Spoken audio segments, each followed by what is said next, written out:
یہاں سے صاحب کتاب وہ اشعار ذکر فرما رہے ہیں جن اشعار میں فرقت کی 16 قسموں کو بیان کیا گیا ہے، جن میں سے 8 فرقتوں میں قضائے قاضی شرط ہے اور باقی 8 فرقتوں میں قضائے قاضی شرط نہیں ہے۔ چنانچہ اوپر یہ مضمون آیا تھا کہ فرقت کبھی فسخ نکاح کے حکم میں ہوا کرتی ہیں اور کبھی طلاق کے حکم میں ہوا کرتی ہے۔ ان اشعار میں دونوں طرح کی فرقتوں کو ذکر کیا گیا ہے کہ کون کون سی فرقت فسخ نکاح کے حکم میں ہے اور کون کون سی فرقت طلاق کے حکم میں، اور ساتھ ہی یہ بھی مضمون ہے کہ کس کس فرقت میں قضائے قاضی شرط ہے اور کن کن فرقتوں میں قضائے قاضی شرط نہیں ہے۔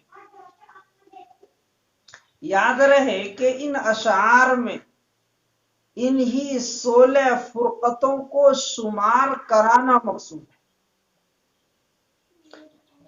تاہم ان 16 قسم کی فرقتوں کو منظوم شکل میں بیان کیا گیا ہے، اس لیے یہ مختلف مصرے پر مشتمل اشعار ہیں اور ان میں محض مقصود مختلف فرقتوں کو شمار کرانا ہے۔ اس لیے بعض مصرے کے اخیر میں وزن شعری کے لیے کسی لفظ کو بڑھایا گیا ہے جس کا مطلب باقاعدہ یہاں ملحوظ نہیں بلکہ صرف وزن شعری ملحوظ ہے۔ فرق النکاح اتت کا جمعا نافعا، نکاح کی فرقتیں آپ کے پاس مجموع نفع لے کر آئی ہیں۔ فرق النکاح اتت کا جمعا نافعا، نکاح کی فرقتیں آپ کے پاس مجموع نفع لے کر آئی ہیں۔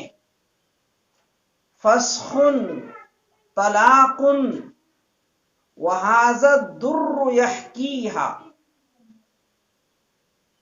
ان فرقتوں میں سے بعض فرقتیں فسخ نکاح کے حکم میں ہیں اور بعض فرقتیں طلاق کے حکم میں ہیں۔ وہذا الدر یحکیہا، اور یہ نظم دونوں قسم کی فرقتوں کو بیان کرتی ہیں۔ یہ ایک شعر ہے، پہلے مصرے میں یہ مضمون آیا کہ فرقت کی جتنی بھی قسمیں ہیں وہ اپنے پیچھے بڑے فوائد لے کر کے آتی ہے۔ پھر دوسرے مصرے میں یہ مضمون آیا کہ فرقت کی جتنی بھی قسمیں ہیں وہ تمام قسمیں طلاق اور فسخ میں منحصر ہے، یعنی کچھ فرقتیں فسخ نکاح کے حکم میں ہیں اور کچھ فرقتیں طلاق کے حکم میں ہیں۔ وہذا الدر یحکیہا، اور یہ نظم ان تمام فرقتوں کو بیان کرتی ہے۔ تو یہاں صحیح عبارت ہے فسخ و طلاق، کہ وہ تمام فرقتیں جو نکاح کو ختم کرنے کے بعد وجود میں آتی ہیں، ان میں سے بعض فرقت تو فسخ نکاح کے حکم میں ہے اور بعض فرقت طلاق کے حکم میں ہے۔ اوپر اس اجمال کی تفصیل آ گئی تھی کہ ہر وہ فرقت جو عورت کی طرف سے آتی ہیں وہ فسخ نکاح کے حکم میں ہوا کرتی ہے الا ماشاء اللہ، اور ہر وہ فرقت جو مرد کی طرف سے آتی ہیں وہ فرقت طلاق کے حکم میں آتی ہے سوائے 4 صورتوں کی۔ چنانچہ ان استثنائی صورتوں کو اوپر بیان کیا گیا ہے۔ تباین الدار مع نقصان مہر قضا، ان 16 فرقتوں میں ایک فرقت تباین دار کی وجہ سے زوجین میں جدائیگی کا ہونا ہے، اور دوسری فرقت مہر میں کمی کے ساتھ نکاح کی تفریق ہے۔ اس مصرعے کے اندر 2 فرقتوں کو بیان کیا گیا، جن میں ایک فرقت ہے تباین دار اور دوسری فرقت ہے مہر میں کمی کی وجہ سے نکاح کو ختم کیا جانا۔ تباین دار کی فرقت کی وضاحت یہ ہے کہ زوجین میں سے کوئی ایک اپنے دار کو چھوڑ کر کے دوسرے دار میں چلا جائے۔ اب زوجین میں تباین دار کی وجہ سے تفریق ہوتی ہے۔ مثلا زوجین کافر تھے، ان میں سے زوجہ نے اسلام قبول کر لیا اور دارالحرب کو چھوڑ کر دارالاسلام آ گئی، یا زوجہ ذمیہ بن کر کے دارالحرب کو چھوڑ کر دارالاسلام آ گئی۔ اب ان دونوں کے درمیان تفریق ہوگی، اب ان دونوں کا نکاح برقرار نہیں رکھا جائے گا۔ تو یہ تباین دار کی وجہ سے زوجین کے درمیان تفریق ہوئی، اور دوسری فرقت بتلائی جا رہی ہے نقصان مہر کے ساتھ نکاح ہو اور پھر زوجین میں تفریق ہو جائے۔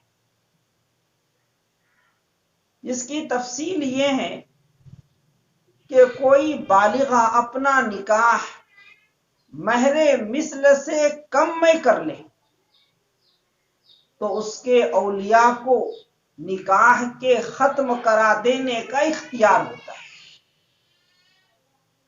چنانچہ اس بالغہ کے ولی نے اس نکاح کو قاضی کے یہاں جا کر کے فسخ کرا دیا۔ اب زوجین میں تفریق ہوئی ہے تو یہ تفریق نقصان مہر کی وجہ سے ہوئی ہے۔ چنانچہ اس شعر کے اندر انہی دونوں فرقتوں کو بیان کیا گیا، تباین الدار مع نقصان مہر قضا، ایک تباین دار کی وجہ سے فرقت ہے اور دوسری فرقت مہر میں کمی کی وجہ سے ہے۔ تو یہاں مع کے ساتھ جوڑا گیا ہے تباین الدار مع نقصان مہر قضا، تو یہاں مع سے ملحوظ ساتھ ہونا نہیں ہے، بلکہ یہ کہا جائے یہ مع وہ کے معنی میں کہ ایک فرقت تباین دار کی وجہ سے ہے اور دوسری فرقت جو مہر میں کمی کی وجہ سے ہو۔ فساد عقد وفقد کفو ینعیہا، تیسری وہ فرقت ہے جو فساد عقد کی وجہ سے ہوئی۔ چوتھی وہ فرقت ہے جو کفو کے نہ ہونے کی وجہ سے ہوئی ہو، اور کفو کا نہ ہونا عورت کو موت کی خبر دیتا ہے۔ یہاں یہ مصرع پورا ہوا، فساد عقد و فقد کفو ینعیہا، نعا ینعی نعین کے معنی ہیں موت کی خبر دینے کے۔ عورت کا نکاح اگر کفاءت کی رعایت کے ساتھ ہو، یہ عورت کے لیے راحت اور آسانی کا باعث ہوتی ہے اور مقاصد نکاح میں معین و مددگار ہوتی ہے۔ لیکن اگر عورت کا نکاح غیر کفو میں ہو جائے تو یہ مصالح نکاح کے لیے معین و مددگار نہیں ہوتا۔ عورت کے لیے غیر کفو کے ساتھ زندگی بسر کرنا نہایت ہی مشقت کا باعث ہوتا ہے۔ اسی کو یہاں اجمالاً کہا گیا کہ کفو کا نہ ہونا عورت کے لیے موت کی خبر ہے۔ تاہم یہاں اس مصرعے کے اندر مقصود دو فرقتوں کو بیان کرنا ہے، جن میں سے ایک فرقت ہے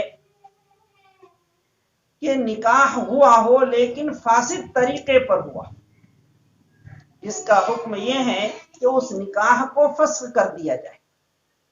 چنانچہ جو نکاح فاسد طریقے پر ہوا ہو اس نکاح کو قاضی فسخ کرتا ہے تو یہ بھی تفریق کی ایک صورت ہے۔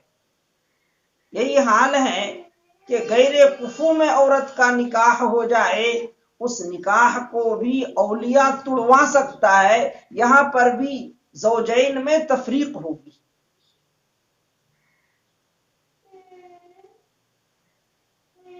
فساد عقد و فقد الکفو ینعیہا، تو اوپر پہلے مصرعے کے اندر دو فرقتوں کو بیان کیا گیا اور اس دوسرے مصرعے کے اندر بھی دو فرقتوں کو بیان کیا گیا۔ تقبیل سبی و اسلام المحارب او ارضاع ذرتها فقد عد ذا فیہا، اور ایک فرقت وہ ہیں جو تقبیل کی وجہ سے آتی، ایک وہ فرقت ہیں جو قید ہونے کی وجہ سے آتی، ایک وہ فرقت ہے جو حربی کے اسلام قبول کرنے کی وجہ سے آتی۔ اس شعر کے اندر مزید تین فرقتوں کو بیان کیا گیا۔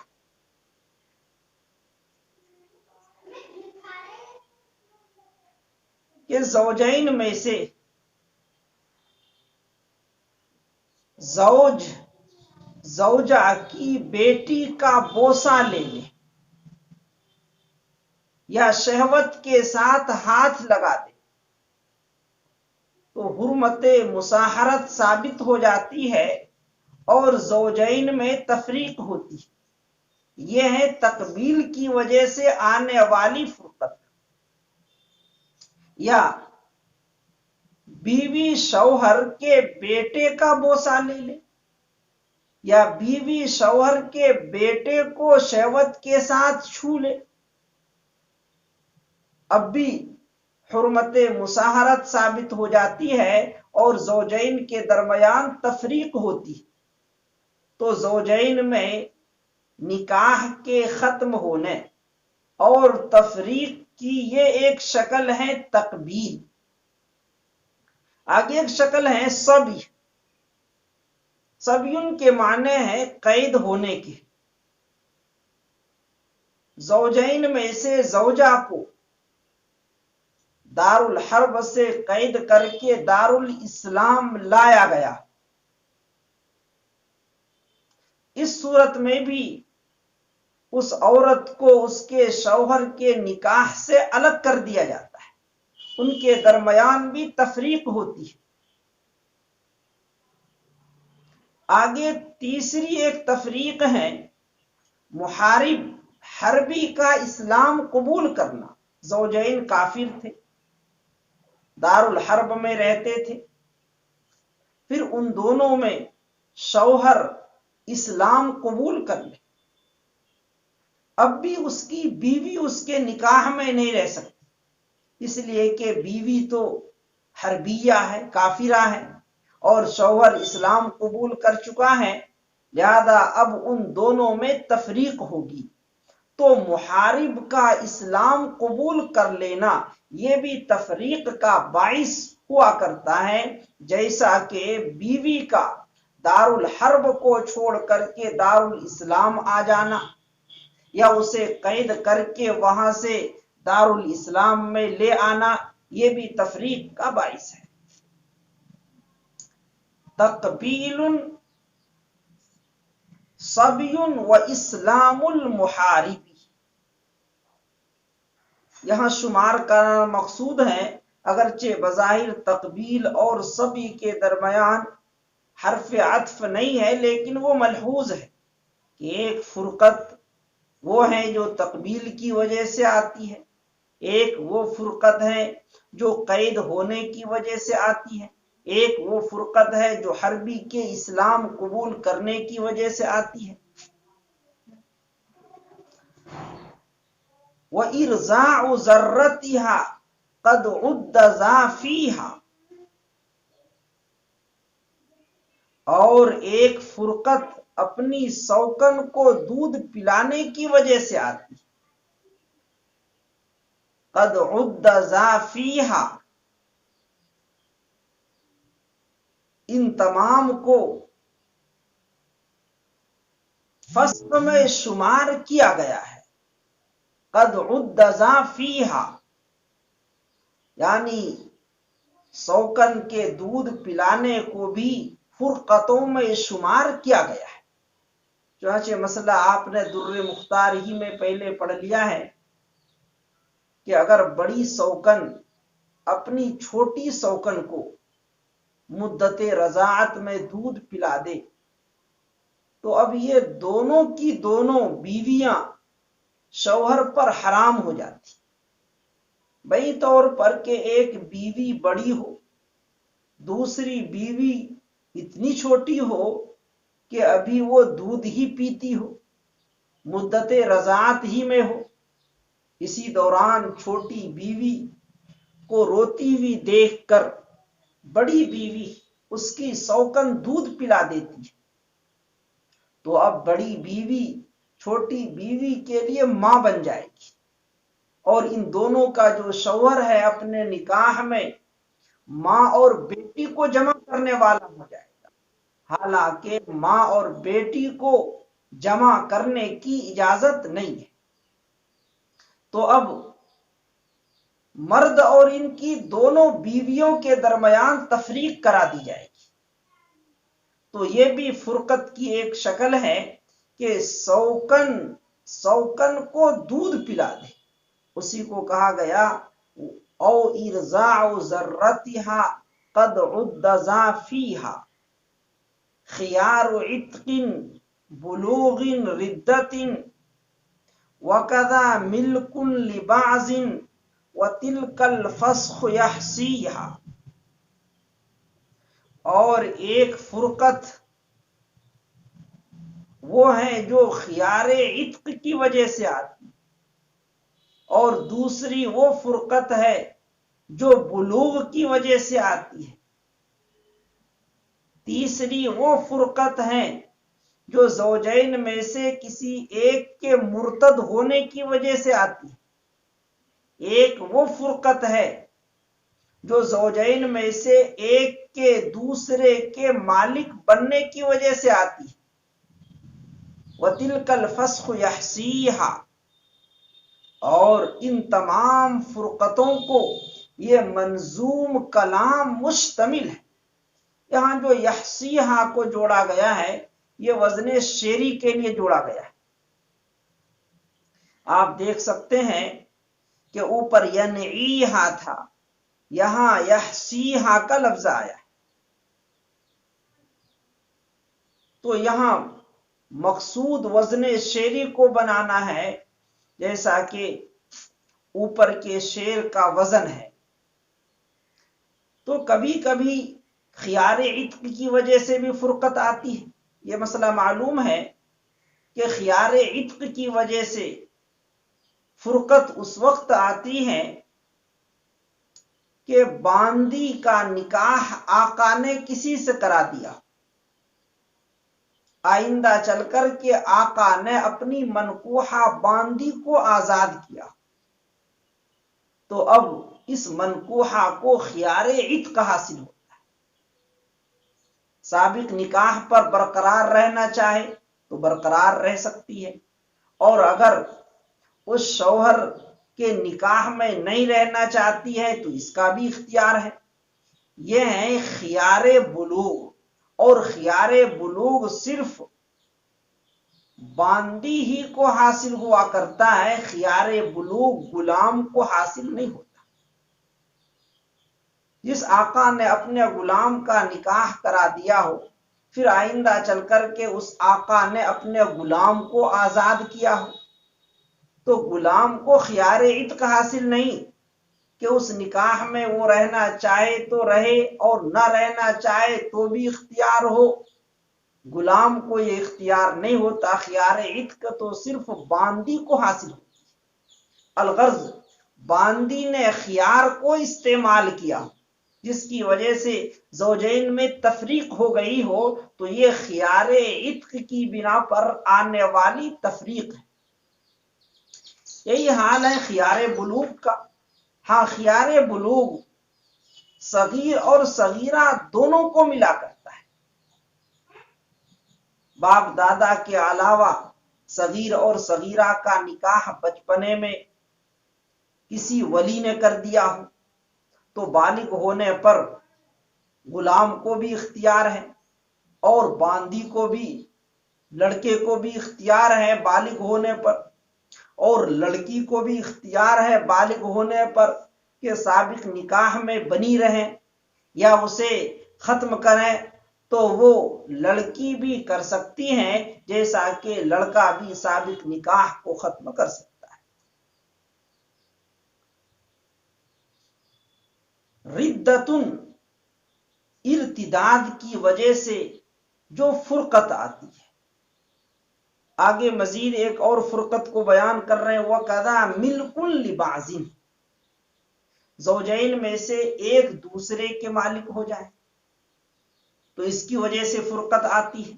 شراح نے لکھا ہے کہ اگر دونوں ایک دوسرے کے مالک ہو جائے، شوہر بیوی کا مالک ہو جائے، بیوی شوہر کا مالک ہو جائے، تو اس صورت میں بدرجہ اولا تفریق ہوگی، اس لیے کہ جب بعض کا مالک ہونے پر فرقت ہو جاتی ہے تو طرفین سے فرقت ملکیت مالک ہونے کی صورت میں بدرجہ اولا ان دونوں میں تفریق ہوگی۔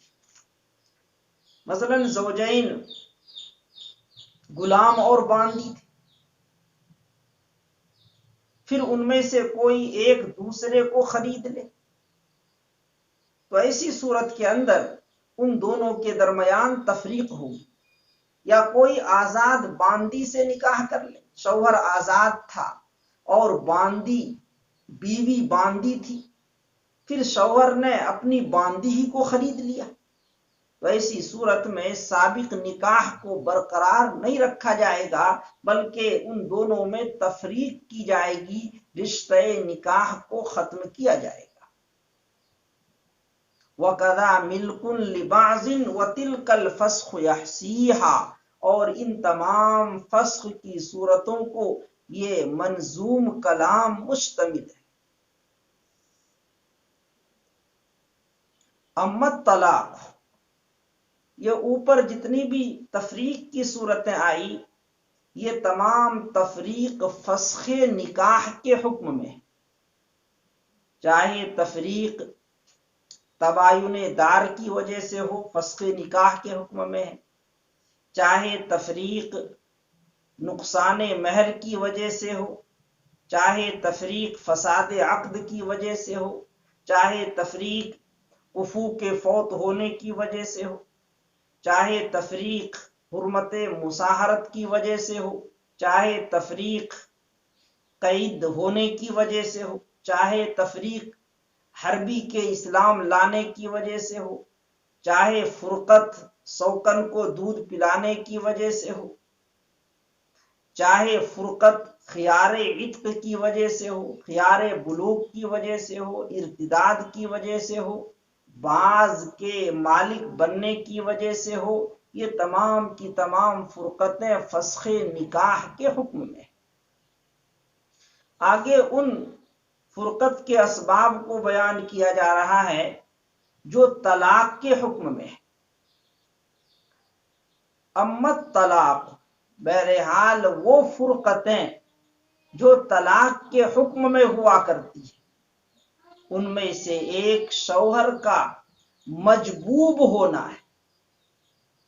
مجبوب اس شوہر کو کہا جاتا ہے جس شوہر کو اس کی بیوی نے مقطوع الذکر والخصیتین پایا، کہ جب شوہر بیوی کے پاس گیا تو بیوی نے اس شوہر کے پاس نہ عضو مخصوص کو پایا ہو اور نہ ہی خصیتین کو پایا، گویا کہ دونوں کے دونوں غائب ہوں۔ ایسے شوہر کو مجبوب کہا جاتا ہے۔ اگر شوہر کا مجبوب ہونا ثابت ہو جائے تو ایسی صورت میں زوجین کے درمیان تفریق ہو جاتی، اس لیے کہ نکاح کے جو اعلیٰ مقاصد اور مصالح ہیں اب وہ حاصل نہیں ہو سکتے عضو مخصوص کے فوت ہونے کی وجہ سے۔ لہذا نتیجہ یہ ہوگا کہ اس نکاح کو ختم کر دیا جائے گا، زوجین میں تفریق کرا دی جائے گی، اور یہ تفریق طلاق کے حکم میں ہوگی۔ دوسری تفریق جس کا سبب عنین ہونا ہے، یہ تفریق بھی طلاق کے حکم میں ہے۔ عنین وہ مرد ہوا کرتا ہے جس کے عضو مخصوص اور خصیتین تو موجود ہوں لیکن وہ ناکارہ ہوں، وہ کسی قابل اور کسی لائق نہ ہو۔